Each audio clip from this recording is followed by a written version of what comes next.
ఇదేదో ఆషామాషిగా ఏర్పడ్డ రాష్ట్రం కాదు, ఇదేదో అనాయాసంగా వచ్చిన రాష్ట్రం కాదు. వేల మంది బలిదానాలతో రక్తంతో తడిసిన నేల ఇది తెలంగాణ. కాబట్టి ఇక్కడికి వచ్చినప్పుడు ఒకటికి 2 సార్లు ఆలోచించుకొని మాట్లాడాలి. నేను ఒక మాట అన్నారు, ఆయన అడ్డుకుంటున్నారు. ఎవరు అడ్డుకుంటున్నారు మిమ్మల్ని? ఏదో ఊహాజనితమైన ఒక ప్రపంచం సృష్టించుకొని ఎవరు అడ్డుకున్నారు మిమ్మల్ని? 2018లో పోటీ చేస్తే అడ్డుకోలేదు, 23లో పోటీ చేస్తే అడ్డుకోలేదు, ప్రజలు అడ్డుకున్నారు. మేమేం చేస్తాం దానికి? ఒకటి మాత్రం పక్కా, పవన్ కళ్యాణ్ గారైనా ఎవరైనా సరే తెలంగాణ ఆవిర్భావ దినోత్సవం రోజు వచ్చి ఇక్కడ మేము సభ పెడతాం. అది కూడా గతంలో నేను తెలంగాణ ఏర్పడ్డప్పుడు నాకు ఆ విభజించిన పద్ధతి నచ్చలేదు. ఒక ఆయన అంటాడు తల్లిని చంపి బిడ్డను బతికించారంటాడు, ఇంకొక ఆయన విభజించిన పద్ధతి నచ్చలేదు అంటాడు. ఇవన్నీ ఏంటంటే తెలుగు హైదరాబాదీ అల్ఫాజ్ మే బోల్నా అయితే గుమా ఫిరాకి బోల్నా బోల్తే ఇసుకో. నాకు ఇష్టం లేదు తెలంగాణ ఏర్పడని సీదా సీదా చెప్పక ఉల్టా పుల్టా మాటలు ఎందుకు? ఇది బాగలేదు అది బాగలేదు. మరి నువ్వు అది బాగలేక ఇది బాగలేక 11 రోజులు అన్నం తినకుండా ఉంటే మళ్ళీ తెలంగాణ ఆవిర్భావ దినోత్సవం రోజు మీటింగ్ పెట్టాల్సిన అవసరం ఏముంది? సరే మీటింగ్ పెడదాం అనుకున్నావు, అడ్డుకున్నది ఎవరు? కాంగ్రెస్ ప్రభుత్వం. ఏమైనా అనాలనుకుంటే వాళ్ళని అనాలా? కాబట్టి పవన్ కళ్యాణ్ గారైనా ఎవరైనా ఈ దేశంలో ఎక్కడైనా పోటీ చేయొచ్చు, మాకు అభ్యంతరం లేదు. పోటీ చేశారు కూడా కదా మీరు. 2023 में भी आप बहुत करे. మీ అయ్యే జాగీరా. నేను ఒకటి మాత్రం పవన్ కళ్యాణ్ గారు గుర్తుపెట్టుకోవాలి, తెలంగాణ ఖచ్చితంగా తెలంగాణ భూమిపుత్రుల జాగీరు. తెలంగాణ భూమిపుత్రుల జాగీరే తెలంగాణ. ఇందులో ఎవరికి అనుమానం కూడా అక్కర్లేదు. 100%. ఈ నేల కోసం కష్టపడ్డ వాళ్ళు, ఈ నేల కోసం పోరాటాలు చేసిన వాళ్ళు, ఈ నేల కోసం త్యాగాలు చేసిన వాళ్ళు, నెత్తురుతో తడిచిన నేల ఇది. ముమ్మాటికి తెలంగాణ ఈ భూమిపుత్రులు ఇక్కడున్న 4 కోట్ల మంది జాగీర్ ఇది. కానీ మీరు రండి, ఇక్కడే ఉండండి, మీ కుటుంబాలు ఇక్కడే ఉన్నాయి, మీ వ్యాపారాలు ఇక్కడ ఉండండి, ఎవరొద్దన్నారు? 10-12 ఏళ్లలో ఎక్కడైనా చిన్న సమస్య వచ్చిందండి? నేను అడుగుతా ఉన్నా, మా దృక్పథం ఎట్లాంటిది అంటే, వైజాగ్ స్టీల్ ప్లాంట్ను ప్రైవేటీకరిస్తున్నారు మోడీ ప్రభుత్వం అంటే మేము మద్దతు పలికాం. తప్పు ఇది మీరు చేస్తుంది, పబ్లిక్ సెక్టర్ అండర్టేకింగ్స్ని కాపాడాలని రిక్వెస్ట్ చేశాం. That is our philosophy. ప్రాంతాలుగా విడిపోయినా ప్రజలుగా కలిసి ఉండాలని కోరుకున్నాం. కానీ నిన్న పవన్ కళ్యాణ్ గారు ఇంకొక 2 మాటలు మాట్లాడారు. ప్రాంతీయవాదం అన్నారు. ప్రాంతీయవాదం ఉగ్రవాదం కంటే ప్రమాదం ఏదో అన్నాడు ఆయన.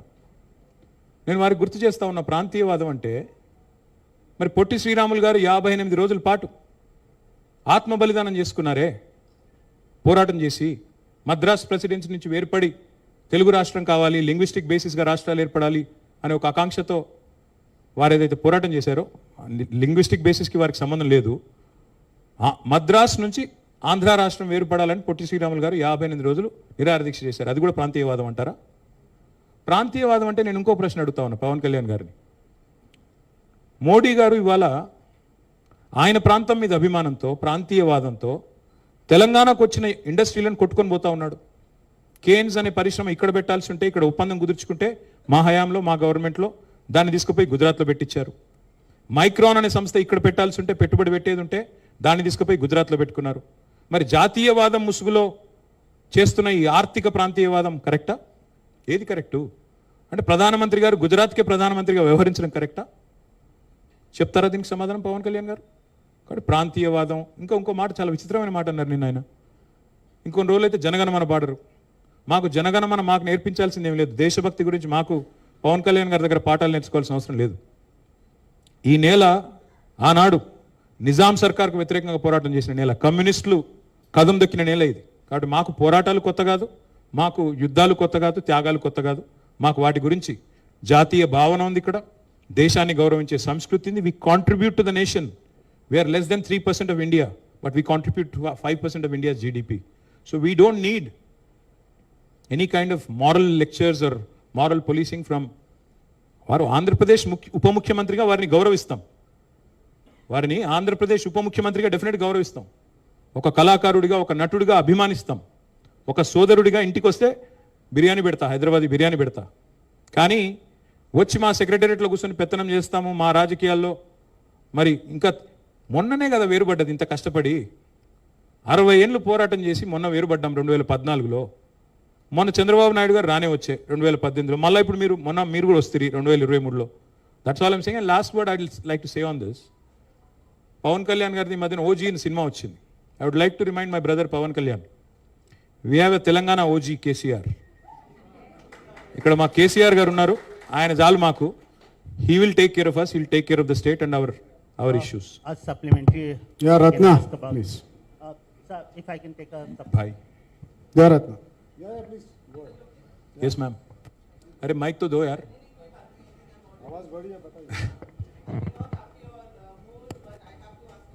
नहीं प्लीज बोलिए. You almost said the Ramayana and Ram and Sita, but the charge from from the Congress is that the BRS has left the state high and dry completely, that they have to pay 95,000 crores. I'm saying this question to your answer, to your statement yesterday saying that the Congress has undone what BRS has done. And another question is, Kishan Reddy made an allegation saying that the BRS fooled the people by promising Bangaru Telangana, but all they did was a Bangaru family. Could you please throw some light? Ma'am, unfortunately, Mr. Kishan Reddy doesn't have a problem when he has to work with Chandrababu Naidu ji, whose son is a minister, whose brother-in-law is an MLA. वहाँ पे उनको family politics नहीं दिखता है जहाँ उनको ज़रूरत है. बिहार में नीतीश जी और उनके लड़के के साथ काम करने में उसको कोई तकलीफ नहीं है. पर जब बीजेपी को जहाँ कहीं भी, मतलब शिवसेना में जब उद्धव ठाकरे जी, आदित्य ठाकरे जी थे, उनके साथ भी काम करने में कोई मसला नहीं था. जब उनको जो लोग उनके खिलाफ हैं, जो लोग उनसे लड़ते हैं, उनसे भेदभाव रखते हैं आइडियोलॉजिकली, उनकी जब बात आती है तो किशन रेड्डी जी काफ़ी कुछ बोलते हैं. सो मैं उनके बारे में ज़्यादा नहीं बोलूँगा. पर एक चीज़ ज़रूर कहूँगा जो आपने पूछा, that we left the state high and dry. I will leave this with our press club friends. ఇది కాగ్ లెక్క, కాగ్ రిపోర్ట్ ఇది, కాగ్ లెక్క.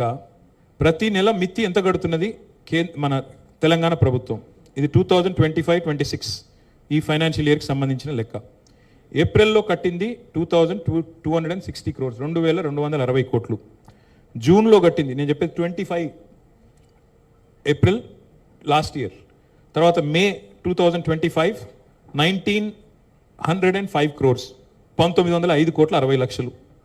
జూన్లో 2600 కోట్లు, జూలైలో 2582 కోట్లు, ఆగస్ట్ 2025లో 2091 కోట్లు, ఒక సెప్టెంబర్లో 2923 కోట్లు, అక్టోబర్లో 2159 కోట్లు. ఈ లెక్కన మొత్తం प्रोग्रेसिवली अगर आप देखेंगे मार्च के हद तक, इस साल मार्च के हद तक, अगर पिछले अप्रैल से अभी तक देखेंगे, कुल मिला के 29,679 करोड़.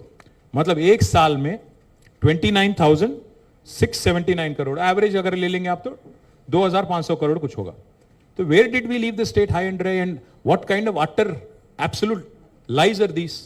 हम सालीना नहीं हर महीना 6,500 కోట్లు ఖర్చు పెడుతున్నాము అని ముఖ్యమంత్రి గారు చెప్తే ఈ కాగ్ లెక్క నమ్మాలా, ముఖ్యమంత్రి గారి కాకి లెక్క నమ్మాలా? See the chief minister and his team, they need to get their act straight. एक आदमी बोलता है कैबिनेट में 6 लाख करोड़ का डेट है, कर्जा है. 8 लाख करोड़ बोल के कोई और बोलता है, 10 लाख करोड़ बोल के कोई और बोलता है.